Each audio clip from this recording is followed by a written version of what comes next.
அன்பார்ந்த எனது நேயர்களுக்கு இந்த காலத்துல அவசியமான கண்டுபிடிப்புகள் பற்றி 2 முக்கியமான விஷயத்தை கொண்டு வந்திருக்கிறேன். அந்த 2 கண்டுபிடிப்புகளும் மருத்துவத்தோடு சம்பந்தப்பட்டது. இன்றைக்கு நோய் இல்லாம எந்த மனிதனும் இருக்க முடியாது, அந்த அளவு நிலைமை தான் இருக்குது. எல்லா மனிதர்களுக்கும் நோய் வரும், நோய் வந்து கொண்டு இருக்கின்றது.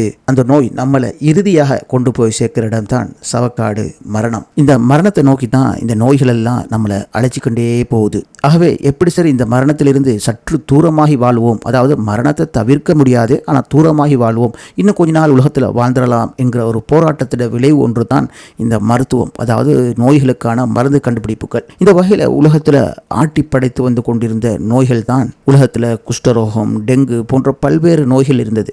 இந்த நோய்களுக்கு மருந்தே இல்லாமல் அதிகமான மக்கள் உயிரிழந்தாங்க. ஆனால் சென்ற நூற்றாண்டு மனிதனுடைய அறிவு விருத்தி காரணமாக அந்த நோய்களுக்கான மருந்துகள் கண்டுபிடிக்கப்பட்டு இன்று இந்த மலேரியா, குஷ்டரோகம்லாம் வந்தால் சாதாரண ஒரு விஷயமா போயிட்டு அதுக்கு ஒரு டெப்லெட் எடுத்து போட்டால் எல்லாம் சரியாக வரும் அப்படிங்கிற மாதிரி போயிட்டு அதை பற்றி யாரும் பெருசாக யோசிக்கிறதே இல்லை. ஆனால் நீண்ட காலமாக மிக கொடூரமான நோய்கள் எல்லாம் இருந்து கொண்டு தான் இருக்குது. அந்த நோய்களுக்கான மருந்துகளை ஆராய்ச்சியாளர்கள், மருத்துவர்கள் இன்னும் தேடிக்கொண்டு தான் இருக்கிறாங்க. ஆனால் இன்னும் கையில் அகப்பட்டது போல் இல்லை என்ற ஒரு நிலைமை இருந்து கொண்டே இருந்தது. அதில் முக்கியமான நோய்களாக எய்ட்ஸ் மற்றும் புற்றுநோய், அதாவது கேன்சர், இதுகளுக்கு இன்னும் இந்த உலகத்தில் சரியான விடை இல்லை என்று மனிதன் அல்லோலப்பட்டு வருகிறான். ஆனால் மனிதனுக்கு நாளாந்தம் இன்று வந்து போகும் நோய்களுக்கு சில நோய்களை அவன் நிரந்தர தீர்வு காணாமல் சில நோய்களை என்ன செய்கிறான், டெப்லெட் மூலம் கட்டுப்படுத்தி வைத்திருக்கிறான். உதாரணத்துக்கு பிபி, பிளட் பிரஷர், மற்றது சீனி அதாவது சுகர், இவைகள் எல்லாம் மாத்திரைகளை அருந்தி அவற்றை ஓரளவு கட்டுப்படுத்தி தனது வாழ்நாளை கூட்டி வைத்திருக்கின்றான். ஆனால் இவை நிரந்தரமாக மனிதனை விட்டு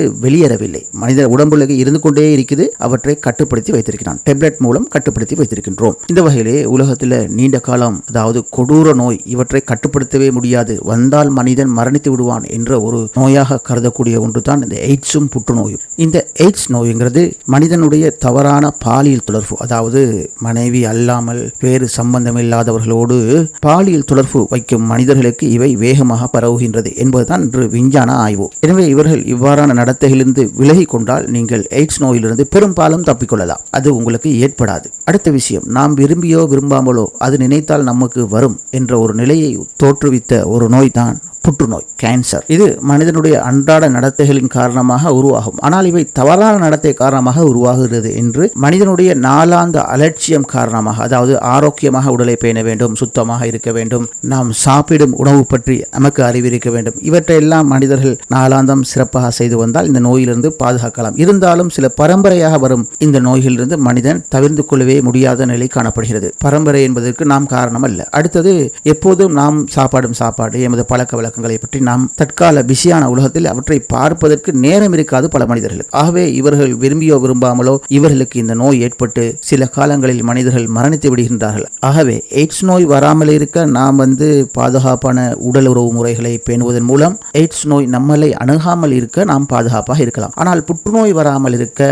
மனிதனுடைய வாழ்க்கையில் அதிக அளவு மீள்பரிசீலனை, அதாவது தனது உடம்பு, தனது சாப்பாடு, தனது சகல பழக்க வழக்கங்கள் பற்றி எப்போதும் போதுமான அறிவோடு இருக்க வேண்டும். ஆனால் இது எல்லா சந்தர்ப்பங்களிலும் எல்லோராலும் இதனை பேண முடிவதில்லை. நாம் எப்போதும் எமது உடல் ரத்தத்தை கொண்டு போய் செக் பண்றது, கேன்சருக்கு தான் பார்க்கிறது, இப்படின்னு சொல்லி அடிக்கடி மருத்துவ பரிசோதனைகளை செய்ய மாட்டோம். சிலர் இருக்கின்றார்கள், அம்மாடி மருத்துவ பரிசோதனை செய்ய போனா ஏதாவது இல்லாத நோயெல்லாம் சொல்லுவானோ, அல்லது எமது உடல்ல இருக்கிற புதிய நோய்கள்லாம் சொல்லி இருக்கிற நிம்மதியை டாக்டர் இல்லாமல் ஆக்கிடுவார் என்று சொல்லி அதிகமானோர் மருத்துவ பரிசோதனைகளை தொடர்ந்து செய்ய விரும்புவதில்லை. ஆகவே புற்றுநோயை பற்றி பேசும்போது இவற்றை ஆரம்பத்தில் கண்டுபிடித்து விட்டால் அவற்றை இல்லாது செய்யலாம். இந்த வகையில் ஆரம்பம் நிறைய பேருக்கு தெரியாது. நமது உடலில் ஏற்படுற மாற்றங்கள், புற்றுநோய்க்கான அறிகுறிகள் இலகுவில் வெளிப்படையாக தோன்றுவதில்லை. நமக்கு சில மாற்றங்கள் இருந்தாலும் அது ஒன்றுமில்லை என்று சொல்லி அதை லேசா அலட்சியப்படுத்தி போயிடுவோம். ஆனால் அது நாளுக்கு நாள் தீவிரமாகும் போதும் தான் அதை பற்றி நாங்கள் கவனம் செலுத்த ஆரம்பிப்போம். அப்போது வெள்ளம் அணைக்கட்டை உடைத்துவிடும். இதுதான் பல பேருடைய வாழ்க்கையில் நடந்து கொண்டிருக்கின்றது. இந்த வகையில் சகோதரர்களே, உலகம் முழுக்க தேடப்பட்ட இந்த புற்றுநோய்க்கான மருந்துக்கான விடையை ரஷ்யா தேசம் கண்டுபிடித்து நாங்கள் கண்டுபிடித்து விட்டோம் என்று உலகத்துக்கு அறிவித்திருக்கின்றது. ஆனால் இதற்கு முன்னாலும் இது போல பல நாடுகள் கண்டுபிடித்ததாக குறிப்பிடப்பட்ட போதும் அவை நீண்ட கால ரீதியில் அவை காலத்துக்கு ஒவ்வாத தோல்வியடைந்த ஒன்றாக காணப்படுகிறது. ஆனால் தற்போது ரஷ்யா கண்டுபிடித்தது உலகளாவிய ரீதியில் WHO மற்றும் சர்வதேச மருந்து ஆய்வுகளால் இது ஏற்றுக்கொள்ளப்பட்ட ஒரு மருந்தாக பரிசோதனை மூலம் நிரூபிக்கப்பட்டுள்ளது. சுருக்கமா சொன்னா இந்த புற்றுநோய்க்கான மருந்தை இந்த ரஷ்யா 2 வகையில தயாரிச்சுக்கிறாங்க. ஒன்று புற்றுநோய், அதாவது கேன்சர் வந்தவர்களுக்கு அது தொடர்ந்து பரவாமல் இருக்க தடுப்பூசி, அதாவது இவர்களுடைய இரத்த பரிசோதனை செய்யப்பட்டு அது எந்த வகையிலிருந்து பார்க்கப்பட்டு சுமார் 1 மணி நேரத்துக்குள் இவை தயாரிக்கப்பட்டு அவருக்கு இந்த மருந்து கொடுக்கப்பட்ட பிறகு இந்த கேன்சர் செல் மேலும் பரவாமல் இருக்க இந்த ஏற்றப்பட்ட தடுப்பு மருந்து உதவி செய்கிறது. ஆனால் கேன்சர் செல்களை அழிக்காது, மேலும் பரவ விடாது இந்த மருந்து. அடுத்த மருந்து என்னன்னு சொன்னா கேன்சர் செல்லை அழிக்கக்கூடியது. இந்த வகையில் இந்த மருந்து தயாரிக்கப்பட்ட உடனே மனிதர்களுக்கு கொடுக்க முடியாது, சர்வதேச ரீதியில் அங்கீகாரம் பெற வேண்டும். அதற்காக முதல் கட்டமாக என்ன செய்வாங்கன்னு சொன்னா இந்த மருந்துகளை கொண்டு போய் மனிதர் அல்லாத உயிரினங்கள், குறிப்பாக எலி, குரங்குகள் போன்றவற்றுக்கு என்ன செய்வாங்க, டெஸ்ட் பண்ணுவாங்க. இதை நீண்ட காலம் டெஸ்ட் பண்ணுவாங்க, 1-2 வருடம் அல்ல, நீண்ட காலம் தேவையான அளவு டெஸ்ட் பண்ணி போட்டு WHO போன்ற உலக சுகாதார மையங்களோட அனுமதியோட அடுத்தது இது சம்பந்தப்பட்ட நோயாளிகளுக்கு பரிசோதிப்பாங்க.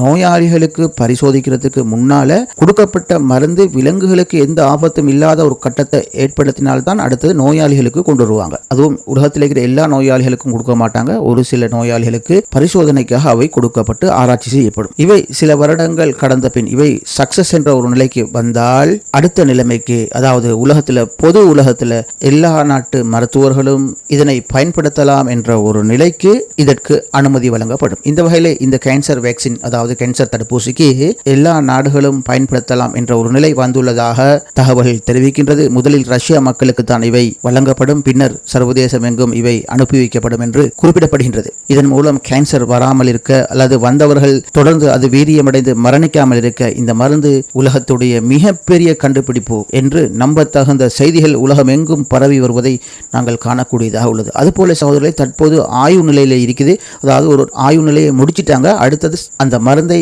வெளியில மக்களுக்கு பயன்படுத்தக்கூடிய நிலைக்கு கொண்டு வரத்துக்கு தற்போது WHO போன்ற சர்வதேச உலக மருத்துவ ஆராய்ச்சி அனுமதி ஸ்தாபனங்களுக்கு அனுப்பி வைக்கப்பட்ட மருந்து தான் சுகர் பேஷனுக்கான மருந்து, அதாவது சர்க்கரை நோயாளிகளுக்கான மருந்து. உங்களுக்கு தெரியும், சர்க்கரை நோய் வந்தால் நாங்கள் சர்க்கரை நோயை கட்டுப்படுத்தலாமே தவிர அவை உடலில் இருந்து இல்லாமல் செய்ய முடியாது. எனவே சர்க்கரை நோயை முற்று முழுதாக இல்லாமலாக்க சீனா ஒரு அருமையான கண்டுபிடிப்பை தற்போது செய்துள்ளதாக தகவல் கிடைக்கின்றது. சுகர் வந்தால் சிலருக்கு மருந்து கொடுப்பார்கள், அந்த மருந்து அவர்களுக்கு வேலை செய்யாவிட்டால், அதாவது உடம்பில் இன்சுலின் அளவு சமப்படுத்த முடியாவிட்டால் இன்சுலின் மருந்தை ஏற்றுவார்கள். இப்படித்தான் தொடர்ச்சியாக வாழ்நாள் பூராக இந்த டேப்லெட்டை அருந்திக் கொண்டு அல்லது இன்சுலினை ஏற்றிக்கொண்டு மக்கள் இருந்து கொண்டே இருப்பார்கள். ஆனால் தற்போது சீனா 2 முக்கியமான ஆய்வுகளை செய்து முடித்துள்ளது. அது தற்போது வெற்றி அளித்ததால் தற்போது சர்வதேச நிறுவனங்களுக்கு அவற்றை பரிசோதிக்க உலக மக்களுக்கு அதனை வழங்குவதற்கான அனுமதியை பெற அனுப்பி வைத்துள்ளது. இதனை இன்னும் ஓரிரு வருடங்களில் இவை வெளியாகும் என்று குறிப்பிடப்படுகின்றது. அது என்ன மருந்து சொன்னா, நம்ம உடம்புல காணப்படுற கொழுப்பு என்பது ஃபெட்டை எடுத்து அவற்றை என்ன செய்றாங்கன்னு சொன்னா ஐபிசி வடிவத்தில் மாற்றி பிறகு கணைய செல்களாக உருவாக்கி நமது வயிற்றுக்குள்ளேயே வைக்கிறாங்க. அவ்வாறு வைக்கும் போது நமது உடலில் காணப்படும் இன்சுலின் சமநிலைப்படுத்தப்பட்டு நிரந்தரமாக சர்க்கரை வியாதி உடம்பை விட்டு அகன்று போவதை சீன மருத்துவர்கள் கண்டுபிடித்துள்ளார்கள். ஆனால் இந்த நோய் வந்தால் சின்ன சர்ஜரி ஒன்று செய்யணும், அதாவது எமது உடலில் உள்ள கொழுப்பு எடுத்து திருப்பி அவற்றை இன்னொரு வடிவத்தில் மாற்றி எமது வயிற்றில் சிறிய அளவு வைக்க வேண்டும். வைத்துவிட்டால் பிறகு சீனி வருத்தமே அவருக்கு, அதாவது சீனிங்கிறது இலங்கையுடைய பாசை, சர்க்கரை நோய் வராது. இது தற்போது உலகத்தில் பேசப்பட்டு வர ஒரு முக்கியமான விஷயமாக இருக்கிறது. மிக விரைவில் கேன்சருக்கு இந்த மருந்து பேசப்படுவது போல இந்த சர்க்கரை நோய்க்கு மிக விரைவாக வர வேண்டும் என்று சொன்னால் இன்றைக்கு சர்வசாதாரணமாக அதிகமான மக்களுக்கு இந்த நோய் இருக்கிறது. ஆகவே இந்த விடயத்தில் சீனா அதிக கவனம் செலுத்தி வருவதாகவும் மிக விரைவில் சர்வதேசத்துக்கு அதை வெளிப்படுத்த காத்து கொண்டு இருப்பதாகவும் தகவல் கிடைக்கின்றது. இந்த ஆய்வுகள், அதாவது சர்வதேச ஸ்தாபனங்களுடைய ஆய்வுகள் முடிந்த பிறகு இது பப்ளிக்கு, பொது உலகத்துக்கு கொண்டு வரப்படும் என்று சீனா அறிவித்துள்ளது. சரி நேயர்களே, மற்றும் உலக தகவலோடு மறுபடியும் உங்களை சந்திப்போம். சரி நேயர்களே, எந்த ஒரு இடைஞ்சலும் இல்லாமல் உங்களது பணிகளை நீங்கள் செவ்வனே செய்து கொண்டு காதுகளால் உலக புதினங்களை அறிய வேண்டுமென்றால் எமது சேனலினை சப்ஸ்கிரைப் செய்து வைத்துக் கொள்ளுங்கள். என்றும் உங்கள் காதுகளுக்கு நம்பகமான செய்திகளை மாத்திரமே எட்டச் செய்வோம். இது AI24 யூடியூப் சேனல்.